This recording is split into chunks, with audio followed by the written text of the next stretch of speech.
And come November, you can have quail for Thanksgiving instead of turkey, because I'm convinced that turkey is the one meat that people eat once a year and pretend they like. I don't like turkey. I would much rather have a plate full of quail to eat on Christmas Day.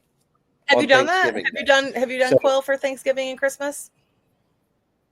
I have not, mostly because I'm lazy, but I absolutely would prefer quail, and I've sold a lot of quail for Thanksgiving. I think last year I sold 60 to 100 quail for people to have for Thanksgiving and Christmas. They have like the turduckens, right? But like, why aren't they adding quail into that? You could have a turducken quail. Turkey.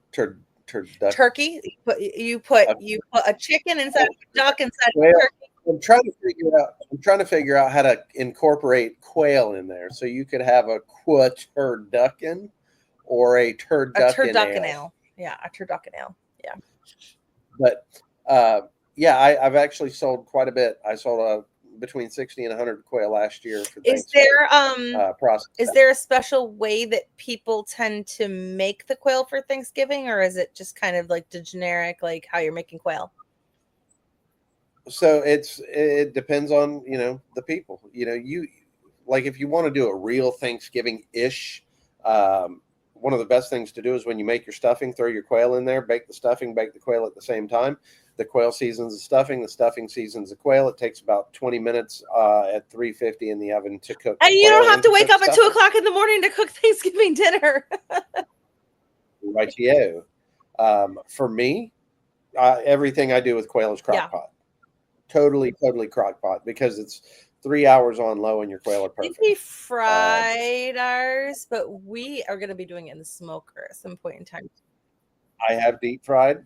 If you're going to smoke, there's two things that you can do. Number one is keep them in a foil pan and smoke them in their brine. You can finish them off on the grill if you want to. The other thing is you can wrap them in bacon and smoke them that way. But you want to keep your quail moist, because that low and slow will dry the quail out. You know what? That sounds really good. Like the whole, like I feel that cutting up apples and putting it around the quail while they're cooking with the stuffing and the same thing might give it even more of a Thanksgiving flavor. If you put like the apple. It does. It keeps that moisture. It keeps that moisture in there too. So one of the things that you can do, since you spatchcock, right, is you can take an apple slice and put it inside. Have you done that? That sounds good. Well, a lot of people use jalapenos. So to get more of that Thanksgiving-ish flavor, you could do an apple. You can do onion slices. You can stuff it with anything you want to, and then smoke it that way. You could even put stuffing and stuff your quail with stuffing and smoke them that way. Yeah. Wrap it with bacon. Whatever. The key is that you want to keep it moist. Yeah. It doesn't really matter what you stuff it with, as long as what you stuff it with will help keep the quail moist. Yeah, that's a good idea.